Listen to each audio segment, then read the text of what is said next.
Sa pagpapatuloy ng kwento ni Romanong Sabongero, ay tuluyan na ngang nagbukas ang lagusan ng impyerno na kumukonekta sa mundo ng mga mortal dahil sa ginawang kahibangan ng maharlikang babaylan gamit ang Grimoire, ang aklat ng kadiliman kung saan nakalathala ang The Seven Prince of Hell, Rulers of the Underworld, na pinangungunahan ni Lucifer na kilala sa tawag na Lightbringer. Kabilang din sa mga ruler of the underworld sina Mammon, ang prinsipe ng karangyaan at kaunlaran.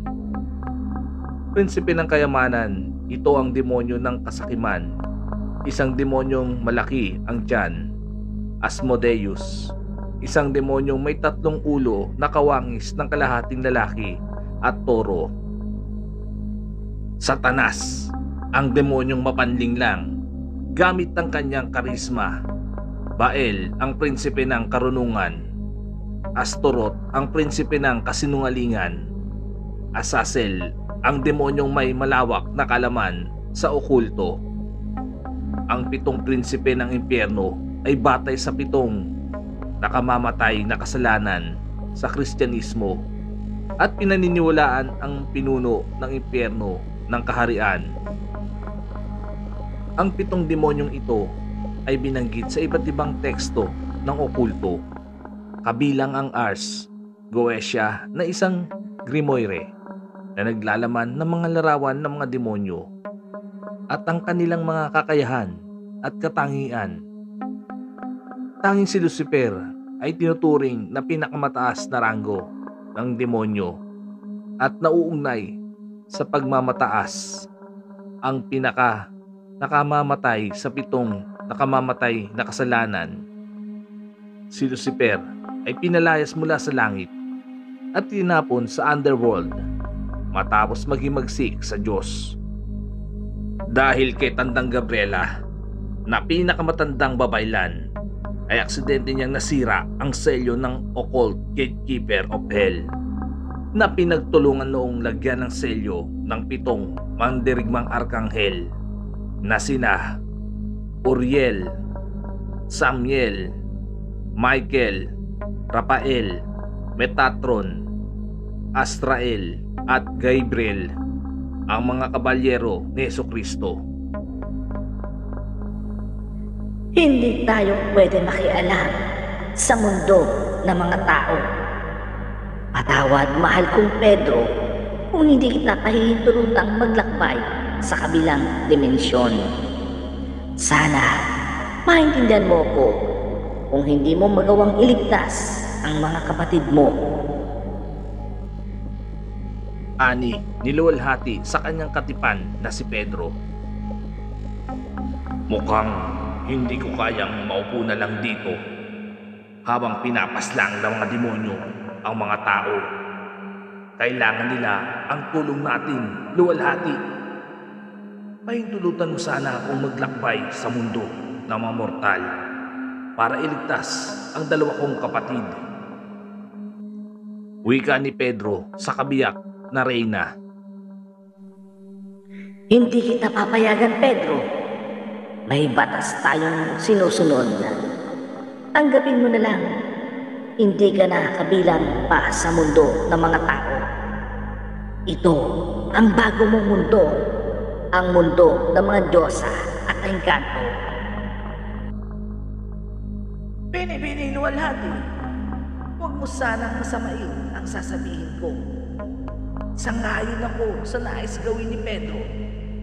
Maraming tao ang mapapahamak kapag hindi tayo kumilos. Baka nakakalimutan mo, si Pedro ang nagligtas sa ating mga buhay. Siya ang dahilan kung bakit nakatayo pa rin ang kahariang ito. Kabilang din si Romano nakipaglaban sa kampo ng kadiliman. Kaya malaki ang utang na loob natin sa kanya. Saad naman ni Tandang Maya. Hindi si Romano ang dahilan kung bakit ako nakaupo ngayon sa trono. Sabihin na lang natin isa siya sa mga lumaban sa halimaw. Ngunit si Pedro pa rin ang pumatay sa nabuhan ng demonyo. na gustong pagharian ng mundong ito. Si Pedro ang dahilan kung bakit hanggang ngayon ay buhay pa rin tayo. Asawa ko siya at ako ang reyna, kaya kailangan niya akong sundin. Maaring tama ka, Binibining Luwalhati. Pero huwag mong kakalimutan na bahagi pa rin si Pedro sa mundo ng mga tao. Nasa mga kamay mo ang kanyang puso. Ngunit hindi mo pagmamayari ang kanyang buhay. Ikinalulungkot ko mang aaminin, ginagawa mo lang palusot na magagalit ang mga Diyosa dahil natatakot kang mapahamak si Pedro. Tama ba ako? Hindi naman sa sinusuway kita. Sa maikling panahon na kasama ko ang binatang si Romano, napamahal na rin ako sa kanya bilang isang ina.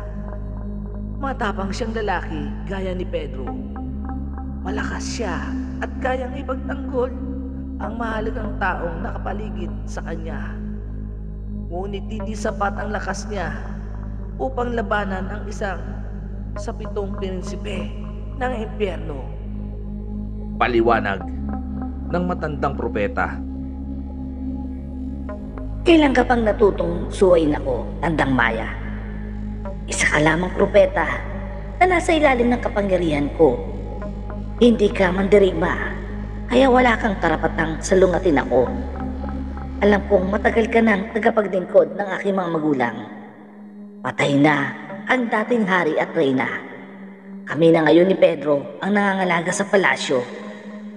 Ginagawa ko lang ang makakabuti sa sinasakupan ko. Mahal kong reyna, hindi naman sa inakampihan ko si Tandang Maya. May punto ang kanyang mga sinabi. Pagkasama nga kami noon ng kapatid ko na labanan ang kampo ng kadiliman. Si Romano ang dahilan kung bakit nakaligtas sa kamatayan ang magkapatid na Soro, lalo na si Mahalya. Hindi ako makakapayag na masawi sina Romano at Maria. Wala na ang mga magulang ko at hindi ko na kakayanin pa na mawala sa akin ng mga kapatid ko. Payagan mo na ako pumunta sa mundo ng mga tao. Pangako, babalik akong buhay at muli tayong magsasama. Maunawaan mo sana ako.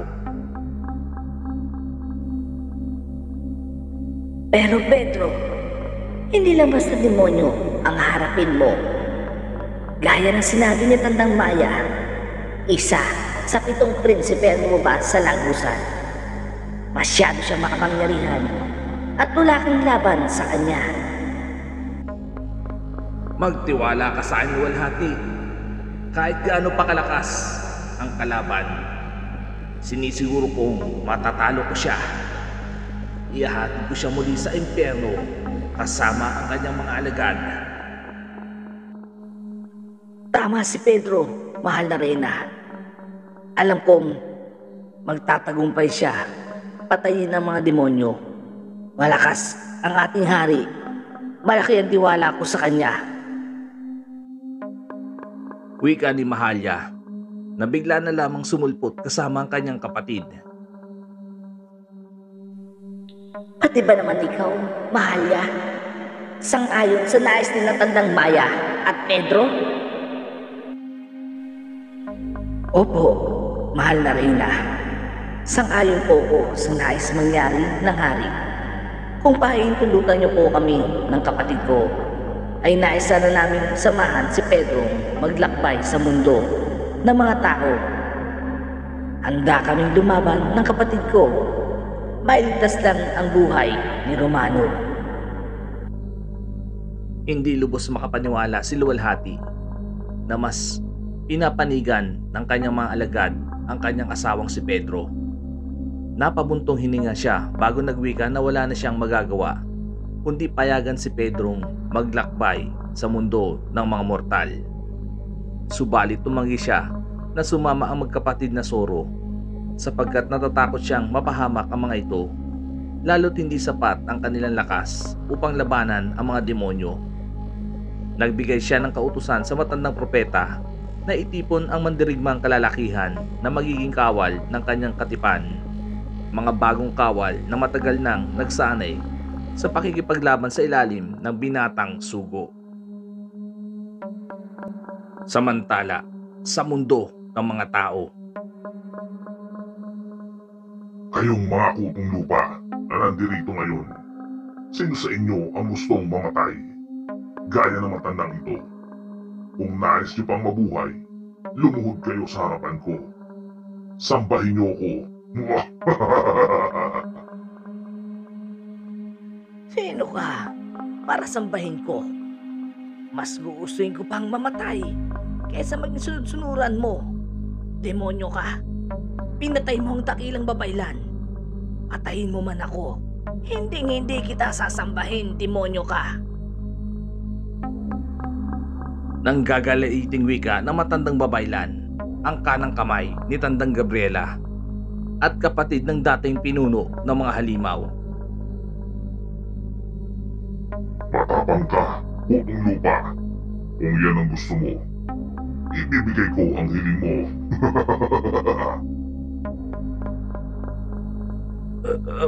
Panginoon, handa po akong maging alipin mo. Sasambahin kita at magiging tapat mong alagad. Susundin ko ang anumang ipag-uutos mo.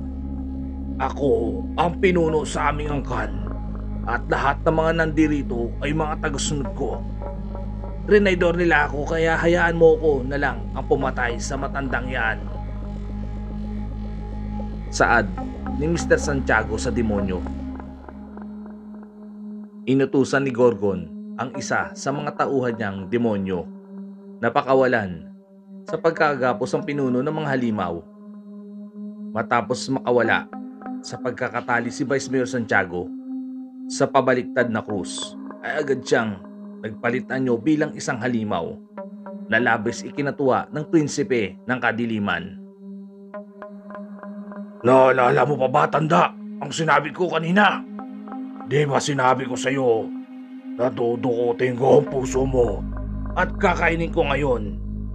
Ihanda mo na ang sarili mo. Mamamatay ka sa sarili kong mga kamay. Ani ni Vice Mayor Santiago sa matandang babaylan. Hindi ako natatakot mamatay. Lalabanan kita hanggang sa huli kong hininga. Huwag mo kong mamalitin, Santiago. Matapang na tugon naman ng matandang babaylan na tila handang makipaglaban sa kasalukuyang pinuno ng kanilang angkan. Sa puntong iyon, mabilis na nagpalit ng anyo ang matanda bilang isang mabagsik na halimaw. Tulad ni Vice Mayor Santiago ay nagmula din sa maharlikang pamilya ang matandang babae na mismong kapatid ng kanyang ama. Tinubuan ng malalapad na pakpak ang matandang babaylan na may nakakakilabot na anyo. Humaba ang buwaghag na buhok na parang kasing tigas ng alambre. Tumalas ang mga kuko at ngipin na tila kasing talim ng karayom.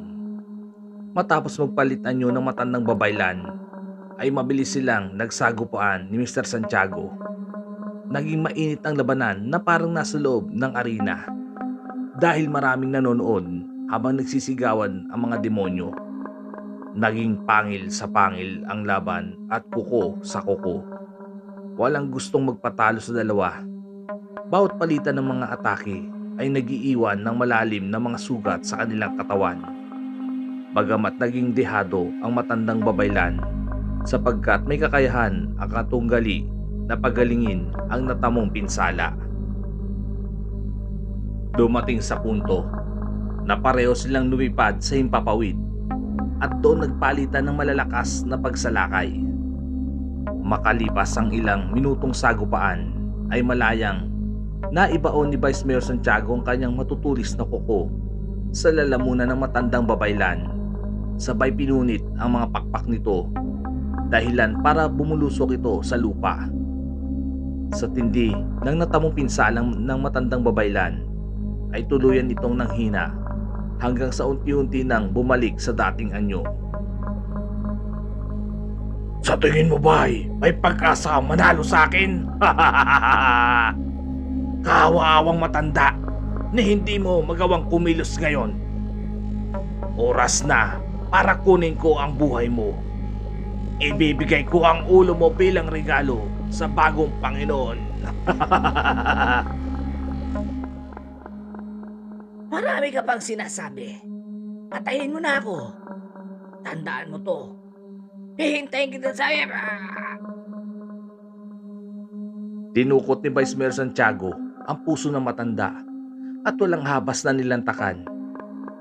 Matapos kainin ng puso at mga lamang loob ay inaalay nito ang pugot na ulo sa prinsipe ng kadiliman. Bagamat nasindak naman ang mga kalahi ng matandang babaylan sa ginawa ng kanilang pinuno. Pinahanga mo ko sa pinakita mong husay sa pakikipaglaban.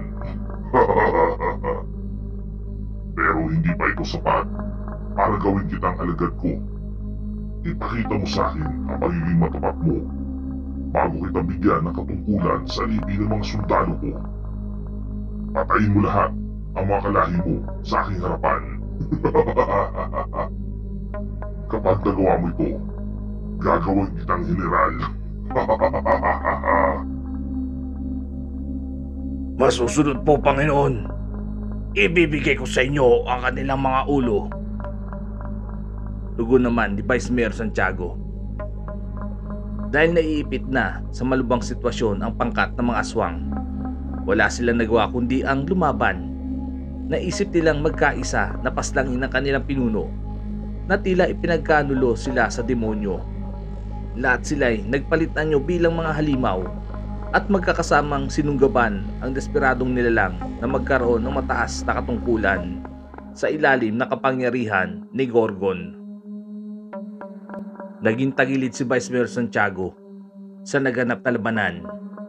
Sa dami ng kalaban ay nakatamo siya ng maraming pinsala at muntikan na siyang mapugutan ng ulo. Dumating sa punto na magkasunod na bumaon sa kanyang katawan ang mga matutulis na kamay ng kanyang mga kalahi na handa nang tapusin ng kanyang buhay. Umandusay siya sa lupa at habol hininga habang paisa-isa niyang pinapahilom ang mga malalalim na sugat. Akmang wawakasan na ng matandang aswang ang buhay ng kanilang pinuno, ay bigla na lamang silang sinalakay ng mga demonyong alagad ni Gorgon. Inutusan ni Gorgon ng kanyang mga kampon na paslangin ang buong halimaw maliban kay Vice Mayor Santiago. Binalot ng malalakas na hiyaw ang tuktok ng burol habang pinapaslang ng mga demonyo ang pangkat ng mga halimaw. Malagimang sinapit nilang kamatayan. Pinagpira-piraso ang kanilang mga katawan at sinipsip ang dugo bago kainin ang laman. Nagulat naman ang vice-alkalde kung bakit siya tinulungan ng mga alagad ni Gorgon. Makalipas ang ilang sandali ay tanging mga sariwang buto na lamang ang natira. Buhat na lantakan ng mga demonyo ang mga aswang. Panginoon, bakit niyo ako niligtas? Nabigo kong patayin ang mga kalahi ko. Bulalas na tanong ni Vice Mayor Santiago habang nakaluhod sa harapan ng prinsipe ng kadiliman. Hindi ka pwedeng mamatay, putong lupa. Malaki ang pakinabang mo sa akin bilang isang matapat kong alagad. Gagawin kitang general sa bagong mundong gagawin ko. Lahat ng mga nabubuhay dito ay gagawin kong mga alipin.